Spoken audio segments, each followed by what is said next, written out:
আপনাদের সবাইকে আবারও স্বাগত জানাচ্ছি সম্পাদকীয় অনুষ্ঠানে। আজকে আমরা আলোচনা করছি ইসলামের হেফাজত এই বিষয়টি নিয়ে। বিরতির আগে একজন দর্শক প্রশ্ন করেছিলেন, তার উত্তর আমরা নিব, কিন্তু তার আগে আরেকজন দর্শক অপেক্ষা করছেন, তার প্রশ্ন নিয়ে নিই। জি দর্শক, আপনার নাম বলে প্রশ্ন করুন। আসসালামু আলাইকুম। ওয়ালাইকুম সালাম। আমি কামরুজ্জামান লাবলু, নাটোরের লালপুর থেকে বলছি। জি জি জি। আজকে ব্লগারদের যে ফাঁসি চাচ্ছে, এটা কি কোরআন ও হাদিসের আলোকে, না এটা একটি বেদাত দ্বারা? জি ধন্যবাদ। আপনার প্রশ্নটির উত্তর আমরা দেব। আমরা প্রথমে আসছি মৌলানা ফরিদউদ্দিন মাসুদ আপনার কাছে, যে কুমিল্লা থেকে বাহার, জনাব বাহার যে কথাটা বলেছেন, আপনি যে আয়াতটি বলেছিলেন ইসলামের হেফাজত এটা আল্লাহর দায়িত্ব, এই বিষয়ে যে আপনি আয়াতটি বলেছিলেন সেটি যে উদ্ধৃতি দিয়েছিলেন, যে এটা হাদিসের অথবা কোরআনের। শুকরিয়া। আমি এর আগে প্রথমে আমাদের ডিজি সাহেবের সঙ্গে একটা বিষয়ে আমি একমত হতে পারছি না, যে আলেমদের থেকে এলেম সরায় নেওয়া হচ্ছে, ঢালাওভাবে বলাটা বোধ হয় আমার কাছে সঙ্গত মনে হচ্ছে না। কারণ কওমি মাদ্রাসাগুলিতে হাদিস পুরোপুরি পড়া হয়, আমি নিজেও পড়াই পুরা বুখারী শরীফ, এবং কোরআনে কারীমও পুরা পড়ানো হয়। তবে সেটা ঠিক সমাজের মধ্যে অনুধাবনের ক্ষেত্রে বেশ কম থাকতে পারে, সে অন্য কথা।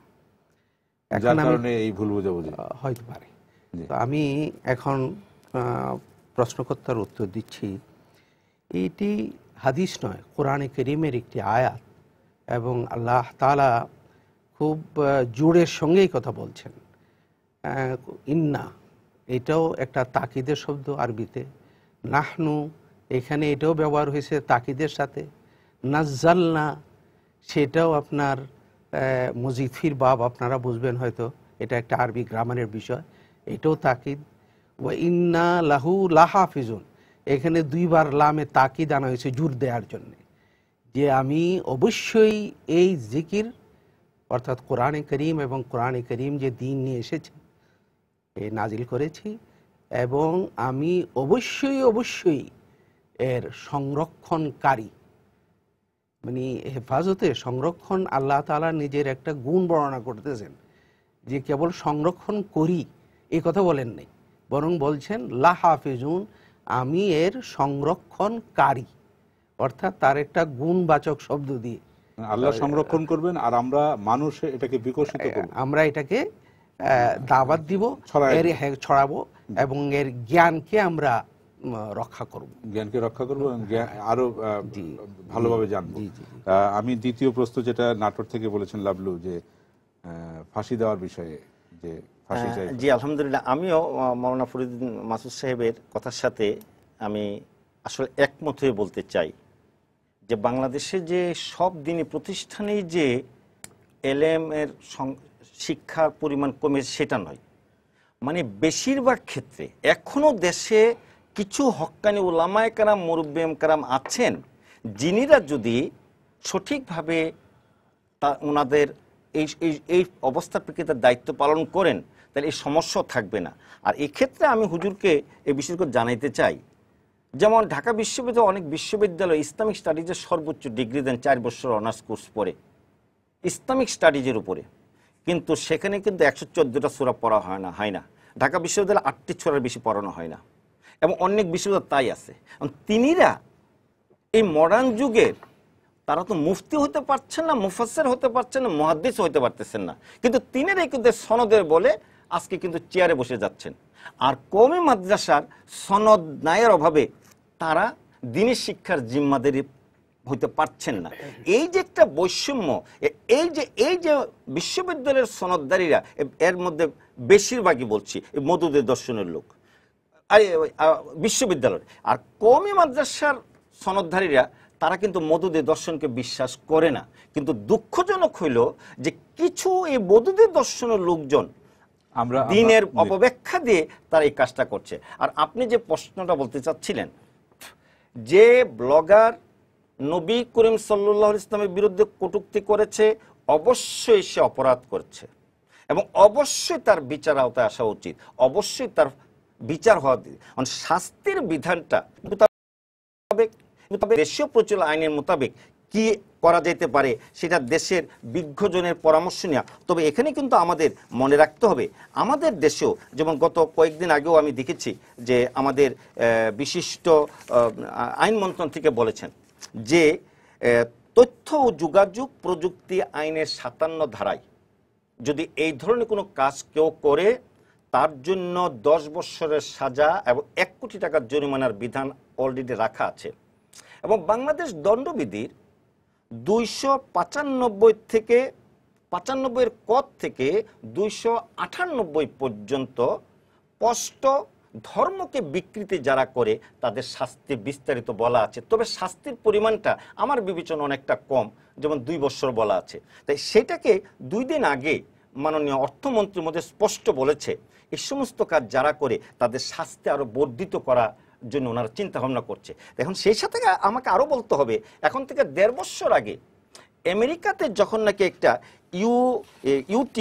ইউটিউব নামে একটা ব্লগে নবী করিম সাল্লাল্লাহু আলাইহি ওয়াসাল্লামের বিরুদ্ধে কটূক্তি করেছিল, মাননীয় প্রধানমন্ত্রী শেখ হাসিনা আন্দোলন সারাই সেটাকে প্রথম এটা বন্ধ করে দিয়েছিলেন। এবং বর্তমানে সরকারও কিন্তু এই জিনিসগুলো চিন্তা করছেন, যারা নাকি ধরা পড়ছে তাদেরকে ধরছেন, বিচার আওতায় নিচ্ছে। কিন্তু সমস্যাটা হল আন্দোলনকার বিরুদ্ধে। এই জিনিসটাকে যদি এদেশের হক্কানি উলামায়ে কেরাম বুঝে, সরকার যদি এইগুলার পিছনে যদি এই সমস্ত কাজ যারা করছে তাদেরকে তদন্ত না করতেন, তাদের বিচারে না আনতেন, তাহলে একটা কথা হতো। কিন্তু সরকারও কিন্তু দেশের সকলেই দেশি। কিন্তু আপনি কি মনে করেন না সরকার অনেক দেরি করে বিষয়টিতে এটা নজর দেখুন, দিয়েছেন? আমি গত কয়েকদিন আগে, অনেক দিন আগে, হ্যাঁ আমি কয়েকদিন আগে এক গাজীপুর জেলার প্রায় কয়েকশো উলামায়ে কেরামের সামনে আমি কথা বলছিলাম। ব্লকের বিরুদ্ধে ওনারা জোরালোভাবে বক্তব্য রেখেছেন। আমি বললাম যে হ্যাঁ, আপনাদের বক্তব্যের সাথে একমত আমি। যারা নাকি নবীর বিরুদ্ধে, করিম সাল্লাল্লাহু আলাইহি ওয়াসাল্লামের বিরুদ্ধে কটূক্তি করেছে তার বিচার হচ্ছে, আমি একমত। কিন্তু আপনারা কি ব্লক বুঝেন? তারা একজনও বলতে বুঝাইতে পারে ব্লক কি জিনিস। তো ব্লক হলো একটা ডায়েরি। কিন্তু সবাই সেটাই বুঝে। সেটাই যখন পত্রিকায় প্রকাশিত হলো, তখন সেটা সবাই ব্লগ নামে একটা জিনিস, ব্লগ নামে একটা জায়গা, সেখানে কিছু লেখা হয়েছে, সেটা পত্রিকায় ছাপা হওয়ার পর তখন এটা নিয়ে আলোচনা। এখন হয়তোবা 1000 লোকে লেখে, তার মধ্যে 5 জন যার কারণে এখন এটা বলা হচ্ছে, সরকারের মন্ত্রীরা বলছেন যে যেই ব্লগের আওতাটা অনেক ছোট, সেই ছোট আওতার জিনিসটা যখন পত্রিকায় লেখার মাধ্যমে অনেক বড় জায়গায় ছড়িয়ে দেওয়া হয়েছে, নবীজি সাল্লাল্লাহু আলাইহি ওয়াসাল্লামের অবমাননা আরো এর জন্য দায়ী হলো এই দেশের যে সমস্ত পত্রিকা খারাপ জিনিস যেটা ব্লগে ছিল, 5 জন হয়তো বা ছিল, বা 10 জন ছিল, বা 50 জন ছিল, তাদের বিচার করত। কিন্তু এখন যিনি নাকি দৈনিক পত্রিকায় ছাপায়ে লক্ষ কোটি লোককে জানালেন, তাদেরও তো বিচার করা উচিত। এবং তারাই যে বর্তমানে এই ফিতনা সৃষ্টি করার জন্য দায়ী। আর আমার দেশের নিরীহ এই সাধারণ আধুনিক যুগের থেকে হক্কানি উলামা 60-এর ঊর্ধ্বে উলামায়ে কেরামদের 90% তারা টেলিভিশন দেখে না। কিন্তু তিনিরা বুঝছেন নবী প্রেমে আঘাত দিয়েছে। এখন কিভাবে দিয়েছে এটা বুঝে। সেজন্য এখন যেহেতু মিডিয়া এই কাজটা করেছেন, এই অন্যায় কাজটা করেছেন, মিডিয়ার উচিত জাতির সামনে ক্লিয়ার করা যে 5 জনে করেছিল।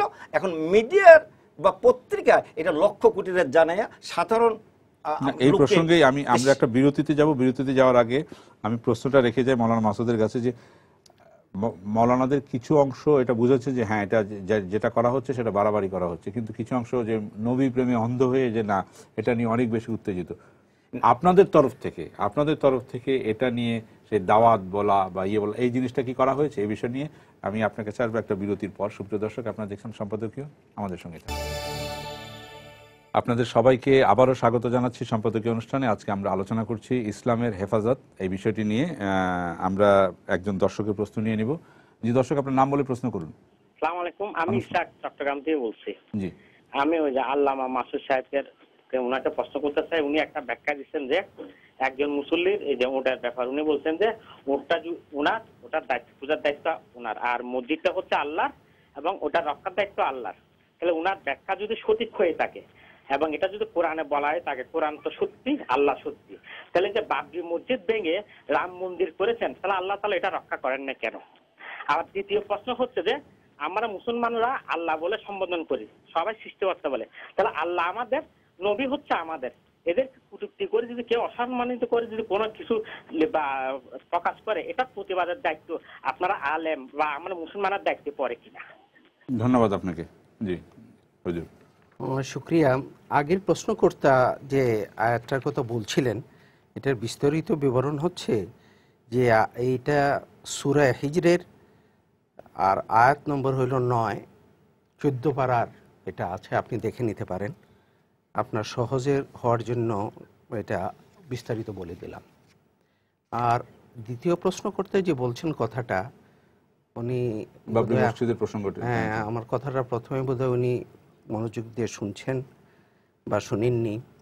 ওইটা ছিল কথাটা কোরআন শরীফের আয়াত না, ওই কথাটাই ছিল আব্দুল মুত্তালিবের কথা, যখন সে আব্রাহায় বাইতুল্লাহ শরীফ এসে আক্রমণ করে। আর অবশ্যই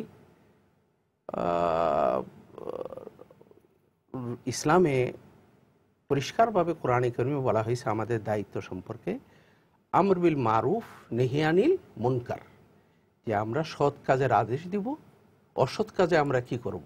নিষেধ করব। তো এটা আমার দায়িত্ব নিষেধ করা, অসৎ কাজগুলি সম্পর্কে নিষেধ করা, এটাও আমার দায়িত্ব। যেমন সৎ কাজের আদেশ দেওয়া, এটাও দায়িত্ব। এই দায়িত্বটাকে দাওয়াত বলা হয়, আর এই দাওয়াতের দিকেই আমি সকলের দৃষ্টি আকর্ষণ করেছি। শুকরিয়া আপনার। জি, তো এই প্রশ্নকর্তার বিষয়ে আপনি কি আর ডিটেইল বলবেন কিনা? আমি শুধু এটাই বলতে চাচ্ছি যে উনি বলেছেন যে হ্যাঁ, উনি যেটা বলতে চেয়েছেন যে হ্যাঁ, কিছু ব্লগার নবী করিম সাল্লাল্লাহু আলাইহি ওয়াসাল্লামকে অপমান করেছেন বা অবমাননা করেছেন, তার বিরুদ্ধে প্রতিবাদ করা ইমানি দায়িত্ব কিনা। হ্যাঁ, আমি ওনার সাথে আমি একমত যে নবী করিম সাল্লাল্লাহু আলাইহি ওয়াসাল্লামের বিরুদ্ধে মুসলমান কেন, পৃথিবীর যে কোনো মানুষ যদি অবমাননাকর কথা বলে তার বিরুদ্ধে প্রতিবাদ করাটা, এটা আমি একজন ইমানদার মুসলমান হিসেবে বিচার দাবি করা তার উচিত, এবং আমিও তার সাথে একমত। কিন্তু এখন আমাদের এই বিচার আমরা যারা চাচ্ছি, বিচার দিবে সরকারি প্রশাসনে, তার ব্যবস্থা করছে, কিন্তু তার অজুহাতে দেশকে অচল করে দেওয়া, আমার ছেলে মাদ্রাসায় পড়ে অবুঝ ছেলেকে এই হাঙ্গামার মধ্যে রাখা, যখন নাকি আপনারা মিছিল মিটিংয়ে করবেন, তার জীবনের নিরাপত্তাটা দিতে হবে।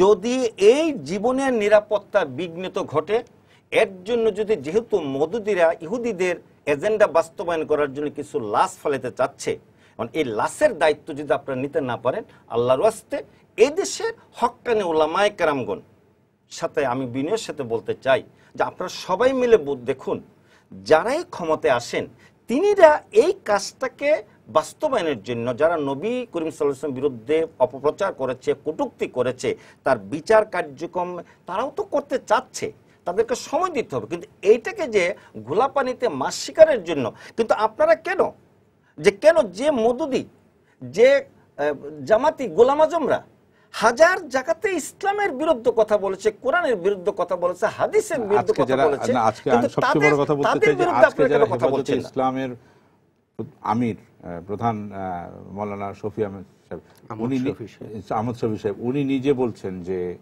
উনি জামাত বিরোধী এবং উনি প্রচন্ড জামাত বিরোধী। অবশ্যই। তো এখন আমরা আবার এটাও বলা হচ্ছে যে ওনাকে সামনে রেখে যে আন্দোলনটা হচ্ছে, যে আন্দোলনটা সামনে এগিয়ে এসছে, সেটার ভিতরে জামাত ঘাপটি মেরে আছে, এমন কথা আমরা দেখি যে আজকে স্বরাষ্ট্রমন্ত্রী বলেছেন, তারও আগে আজকে মাননীয় তথ্যমন্ত্রী বলেছেন জামাতের ফাঁদে পা দিয়েছে হেফাজতে ইসলাম।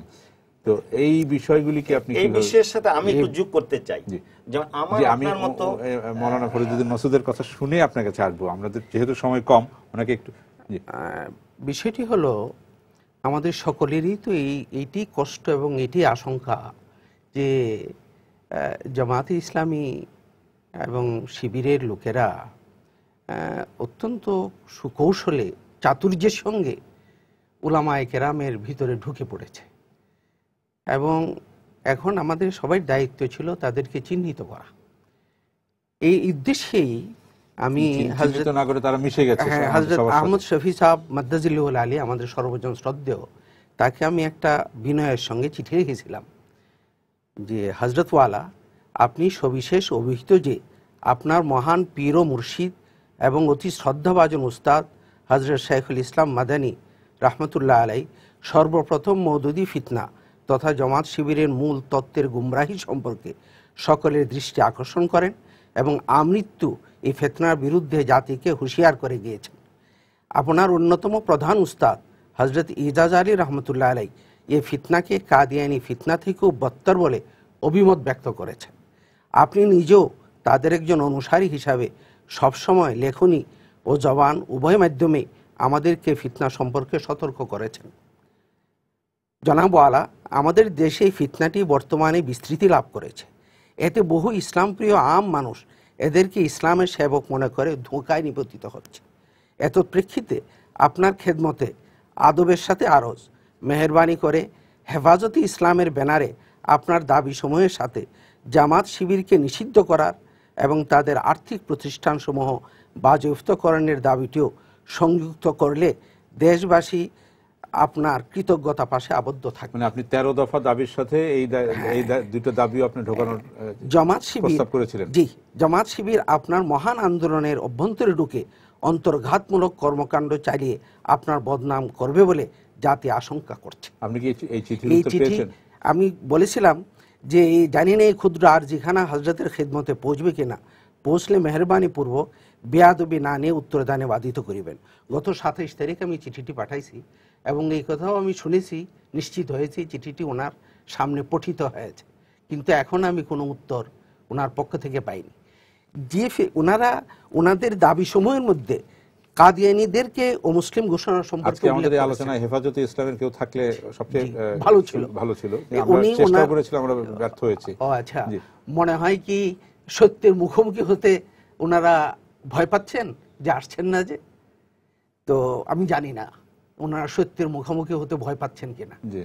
তো আমি শুধু ওনারা এই কথা বলছেন যে কাদিয়ানীদেরকে মুসলিম ঘোষণা করার দাবি আনছেন, ভালো কথা, কিন্তু ওনারা যে ওনাদের উস্তাদ যে কথা বলছেন যে মওদুদি জামাত কাদিয়ানি ফিতনা থেকেও মাওলানা ইজাজ আলী আহমদ শফি সাহেবের উস্তাদ, যে ফিতনাটা কাদিয়ানীদের চাইতেও মারাত্মক, সেটাকে উনি এর মধ্যে কেন আনা হইল না, এই জন্যই আমাদের মনে প্রশ্ন জাগে যে তাইলে কি দাল মে কুছ কালা হ্যায়, প্রশ্ন জাগে যে ভাসুরের নাম নিতে লজ্জা কেন। সুতরাং আমি আবার বিনয়ের অনুরোধ করব তারা যেন এই দাবিটিকেও তাদের সামনে নিয়ে আসে। আমি শুধু বলতে চাচ্ছি যে এদেশের যে আমরা যারা বুদ্ধিজীবী সুশীল সমাজের, যেমন ধরুন ইনকা পত্রিকায় আজকে নিউজ উঠছে, আমার একজন মুখপাত্র নাকি বলেছেন আল্লামা শাহ আহমদ শফি একজন বড় নাস্তিক। আমি তাকে জিজ্ঞাসা, তুমি এই ধরনের কথা বলেছো? সেগুলো প্রশ্নই উঠে না। তো এই ধরনের নিউজ দিয়ে যারা ছাপান তারা এই সরল মনা মুরব্বিয়ানদেরকে ধোঁকা দিচ্ছেন। তাই আমি অনুরোধ করব, আহমদ শফি সাহেবের মতো এই মুরব্বী, উনি একজন ভালো ইমানদার মানুষ, এবং ওনার মতো আরো যারা ওনাদের বোঝা উচিত যে এই যে যারা ইহুদি নাসারাকে বাস্তবায়নের জন্য ওনাদের সরল মানুষকে আজকে বিব্রত করতে চাচ্ছেন বা আমাদের দেশটাকে একটা অস্থিত করতে চাচ্ছেন, তাই ওনাদের সকলে পরামর্শ করে আমাদের সকলের একটু নিরাপদে ছেলে মেয়ে থাকার দেয় এবং দেশের শান্তি বজায় রাখা, এবং আমাদের মাদ্রাসার ছেলেপেলেদের জীবনের নিরাপত্তা চাই। আমরা এই আশা করি আমাদের আলোচনা শেষ করব। আপনাদের দুজনকে ধন্যবাদ আজকে আমাদের এখানে এসে মানে কঠিন বিষয়ে আমাদেরকে খুব সহজভাবে বুঝিয়ে দেওয়ার জন্য এবং দর্শকদের বুঝিয়ে দেওয়ার জন্য। সুপ্রিয় দর্শক, আপনারা যারা এতক্ষণ আমাদের সঙ্গে ছিলেন আপনাদেরকেও ধন্যবাদ যাচ্ছে। আমি 13 দফার আরেকটি বিষয়ে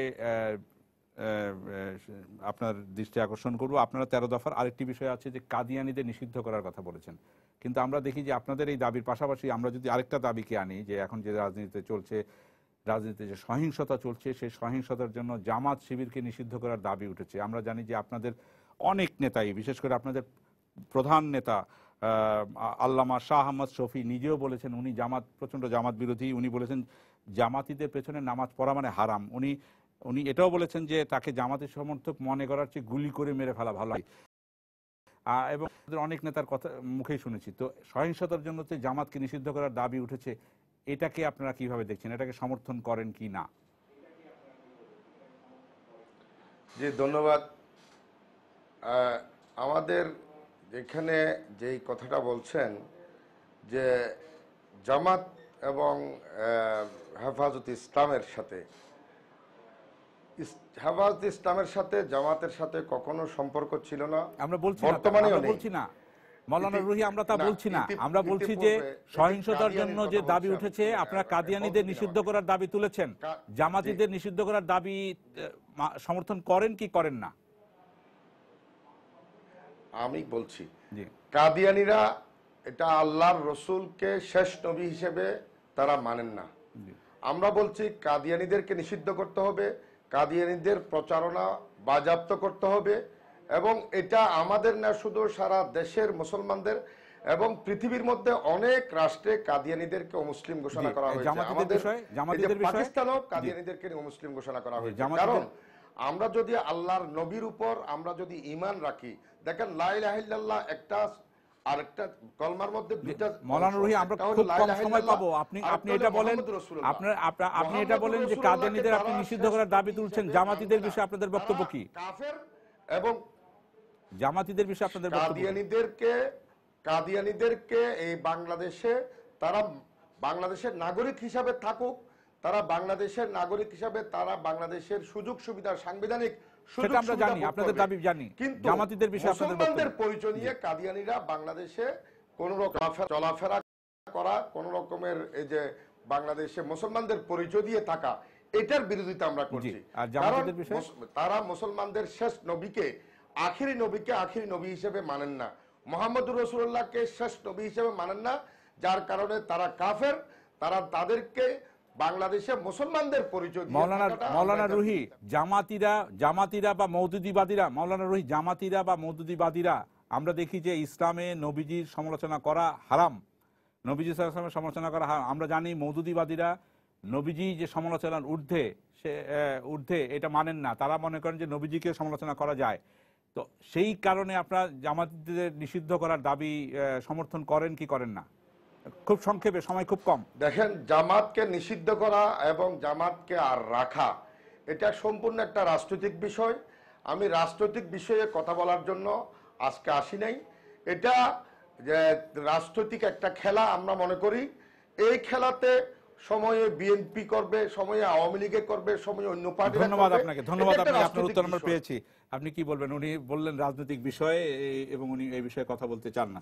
যে এখন জামাতিদের নিষিদ্ধ করার বিষয়ে, ওনারা কাদিয়ানীদের অমুসলিম ঘোষণা করার বিষয়ে বলছেন, জামাতিদের নিষিদ্ধ করার বিষয়ে ওনারা সরাসরি কোনো মন্তব্য করবেন না। ওনারা যে ধরনের কথাবার্তা বলেছেন 13 দফায়, তার সঙ্গে স্বাভাবিকভাবেই জামাত শিবিরে নিষিদ্ধ করার কথা আসা উচিত ছিল। এই কারণে যে জামাত এবং শিবির, বিশেষ করে জামাতে ইসলাম, তার নেতা মওদুদি, তার গ্রন্থে, এমনকি গোলাম আজমের বহু গ্রন্থে বারবার উল্লেখ করা হয়েছে যে আমাদের প্রিয় নবী হযরত মুহাম্মদ সাল্লাল্লাহু আলাইহি ওয়াসাল্লাম, তার 4টি অনেক দুর্বলতা ছিল, একথা লেখা আছে। এবং মওদুদি বইতে লিখেছে, এবং বিস্তারিতভাবে বিভিন্ন সময় বিভিন্ন জায়গায় শব্দ দিয়ে, বাক্য দিয়ে এগুলো লিখেছেন। যেটা আমি মনে করি ওনারা যে দাবি তোলেন ব্লাসফেমি আইন, সে আইনে আওতাভুক্ত হওয়া দরকার, এবং এটা গেল একটা পার্ট, এটা ওনাদের সম্পর্কে। 2 নম্বর কথা হলো যে জামাত যে ধরনের রাজনীতি করে, সেটা আসলে রাজনীতিও নয়, সেটা ধর্মও নয়, সেটা রাজনীতিও নয়। জামাত আজকে যে ধরনের কর্মকাণ্ড করছে, সেটা সম্পূর্ণভাবে একটা রাষ্ট্রকে ধ্বংস করার জন্য, রাষ্ট্রযন্ত্রকে বিকল করে দেওয়ার জন্য, রাষ্ট্রযন্ত্রকে অকেজো করে দেওয়ার জন্য তারা সহিংস পন্থায় নিয়েছে গণতান্ত্রিক অধিকারের সুযোগ নিয়ে। বাংলাদেশ রাষ্ট্র হিসাবেই আমাদের গণতন্ত্রের সংখ্যা হলো, বা এই দেশটা গণতান্ত্রিক প্রজাতান্ত্রিক দেশ, মানে জনগণের গণতান্ত্রিক দেশ। গণতান্ত্রিক অধিকার আমি ভোগ করব, কিন্তু গণতান্ত্রিক দায়িত্ব পালন করব না, এই ধরনের যদি কেউ হয়, সেখানে যদি কেউ গণতান্ত্রিক কোনো নিয়ম নীতির বালাই কোনো কিছুই নাই, রক কাটা, পা কাটাতে আরম্ভ করে, জবাইতে আরম্ভ করে, বোম মারতে আরম্ভ করে, এসব, এমনকি হরতাল দেওয়ার পরে আজকে কি দেখি আমরা? আজকে দেখি হরতাল দেওয়ার পরে রাজপথকে সন্ত্রাসীদের কাছে ইজারা দেওয়া হয়, আজকে রাজপথকে মাস্তানদের কাছে ইজারা দেওয়া হয়, আজকে রাজপথ থেকে আরম্ভ করে সব কিছু, মানুষের জীবনের নিরাপত্তা কোনো কিছুই নাই। আজকে সেই হিসাবে এটা পায়োনিয়র হলো বাংলাদেশে এই মুহূর্তে জামাত এবং শিবির। সেই হিসেবেই আমরা মনে করি গণতান্ত্রিক রীতিনীতি বাংলাদেশে অব্যাহত রাখার কারণে জামাতে ইসলাম, জামাত শিবির নিষিদ্ধ করা অনিবার্য হয়ে দাঁড়িয়েছে। এবং ধন্যবাদ আপনাকে নীলোফার চৌধুরী মনি। আপনি তো জামাত তো আপনাদের রাজনৈতিক অংশ, মানে পার্টনার, আপনাদের 18 দলীয় জোটের শরিক দল। আপনারা জামাতে, আপনাকে তার জামাত নিষিদ্ধ করা উচিত কি উচিত না সেই বিষয়ে প্রশ্ন করবো না, কিন্তু জামাতের যে সহিংসতা, এই বিষয়ে আপনি একজন, আপনার দলের অবস্থান থেকে তো আপনি বলবেনই, কিন্তু একজন ব্যক্তি হিসাবে আপনি কি বলবেন যে এই যে সহিংসতা চলছে, এই সহিংসতাকে কি আপনি সমর্থন করেন বা এইভাবে চলা উচিত বলে কি মনে করেন? আমি কোনো সহিংসতাকেই ব্যক্তিগতভাবে আমি প্রশ্রয় দিই না, এবং আমি ঘৃণা করি সহিংসতা, যে কোনো সহিংসতা, এবং আমি নিজেও সেটা থেকে দূরে থাকার চেষ্টা করি। কিন্তু হরতাল নিয়ে আমার বড় ভাই যেটা বললেন, না দলীয় অবস্থান না, এটা কিন্তু আপনি বলেছেন আমাকে ব্যক্তিগতভাবে, আমি আমারটা বললাম। কিন্তু হরতালে আমরা সবসময় দেখেছি পটকা ফুটেছে, মানুষ মরেছে, গাড়ি ঘোড়া ভেঙেছে, কখনো কম কখনো বেশি, এবং বহু বহু হরতাল হয়েছে, 174 দিনও আমরা হরতাল দেখেছি। তো সেটা আমি কথা না, আমি এই জায়গাটা একটা কথা বলতে চাই, রাষ্ট্রের কোনো ধর্ম থাকে না, ব্যক্তির ধর্ম নিশ্চিত করাই গণতান্ত্রিক রাষ্ট্রের কাজ। এবং সেইখানে যদি এই কাদিয়ানি বলেন, জামাতি বলেন বা হেফাজতে ইসলাম বলেন, একটা বেসিক, আমরা সবাই কোরআন শরীফ পড়া জানি, আমরা হাদিস কোরআন কিছুটা হলেও পড়ি, আমরা যারা মুসলিম আমাদের হৃদয়ের মধ্যে কিন্তু মুসলমানত্ব থাকে। কেউ হয়তো বেশি পালন করি, কেউ কম পালন করি, কিন্তু পালন যে করি না তা কিন্তু না। আমরা যদি দেখি যে খুব খারাপ একটা এলাকায়, সেখানেও কিন্তু মিলাদ দেওয়া হয়। যখন একটা মনে করেন যে ব্যাংকে সুদ খাওয়া হয়, ব্যাংকটাও ওপেন করার সময় কিন্তু একটা মিলাদ দেওয়া হয়। সো আমরা কিন্তু বেসিক্যালি মুসলমান ধর্ম এই কিছুটা হলো এই ব্যাপারগুলোতেও যে যেভাবেই হোক ইউজ করুক। সেইখানে আমি একটা কথা বলতে চাই যে জামাত খারাপ কাজ করছে, ঠিক আছে, কিন্তু জামাতের সাথে সাথে এই যে আমাদের এতগুলো লোক মারা গেল পুলিশের গুলিতে ছাড়া তো জামাত কিন্তু গুলি করে মানুষ মারে নাই। এই যে কিছু দিনের মধ্যে যে এই 100, 150, 200 লোক মারা গেল, সেখানে কিন্তু সরকারের দায়িত্ব ছিল, সরকার তার দায়িত্বহীনতার পরিচয় দিয়েছে। এবং সরকারকে আমি একটা কথা বলতে চাই শেষলি, যে একটি অসাম্প্রদায়িক গণতান্ত্রিক বাংলাদেশ প্রতিষ্ঠার জন্য যে জাগরণ মঞ্চে ভূমিকা রাখতো, যেটা পারত, সরকার তাকে সাপোর্ট দিতে গিয়ে একটি বিরাট সম্ভাবনার কমে তাদের অপমৃত্যু ঘটালো, এবং অপমৃত্যু ঘটনার মাঝখানে কিন্তু সহিংসতা বাড়লো, গণহত্যা হলো, এবং হেফাজতে ইসলামের জন্ম হলো। আমি এই যে বলছি, এটা আমি আমার কথাতেই একটু তো আগে টানতে হয়, হেফাজতে ইসলামের জন্ম হলো, একটা সন্তান জন্ম হয়েছে, সন্তান বড় হবে, লালন পালন হবে, কিন্তু এই সন্তানটার ফিউচার কি, এই সন্তান বড় হলে আমাদের জন্য কি হবে আমি জানি না। 2010 সালে অনেক দলই কিন্তু হয়, অনেক বাম দেখেছি হতে হতে মরে গিয়েছে, আবার আরেক নামে জন্ম নিয়েছে, বাট হেফাজতে ইসলাম যে মানুষগুলো দেখালো, এটা কিন্তু যে কোনো দলের জন্য একটা, এবং বাংলাদেশের মানুষের জন্য আমি বলবো যে একটা অশনি সংকেত। এখনো যদি আমরা বলেন যে স্বাধীনতার পরে একটা ছবি হয়েছিল আবার তোরা মানুষও, এই আবার তোরা মানুষের মধ্যে এখনো যে টাইমটুকু আছে, এই টাইমটুকুর মধ্যে সরকারি দল বিরোধী দল একসাথে যদি কাজ না করে, তাহলে আপনার আজকের যে ভূমিকা, যে নামটা ছিল, আমাদের অবস্থা কিন্তু অনেক খারাপ। এই যে সন্তানটা, আমি আবারও বলছি, প্রত্যেক কোনো ব্রণকে কেউ মেরে ফেলে না। ধন্যবাদ আপনাকে। আমরা বিষয়টি নিয়ে আলোচনা করলাম, আজ আমরা কোনো খুব অল্প সময়ের মধ্যে আমাদের একেবারে 11টা নিউজ এখনই শুরু হবে। জি, আমি যে কথা বলতে চাই সেটা হলো এই যে পরিপূর্ণভাবে যদি কেউ ইসলাম প্রতিষ্ঠা করতে চায়, তাহলে এই ধরনের লং মার্চ করে কেউ করে না। এটা ধন্যবাদ আপনাকে, আপনাদের দুজনকে ধন্যবাদ। চট্টগ্রামে মাওলানা মাইনুদ্দিন রুহি, আপনাকে ধন্যবাদ জানাচ্ছি আজকে আমাদের সঙ্গে থাকার জন্য। সুপ্রিয় দর্শক, আপনারা যারা এতক্ষণ আমাদের সঙ্গে ছিলেন, আপনাদেরকে ধন্যবাদ জানাচ্ছি। আমাদের পরবর্তী সম্পাদকীয় অনুষ্ঠান প্রচারিত হবে।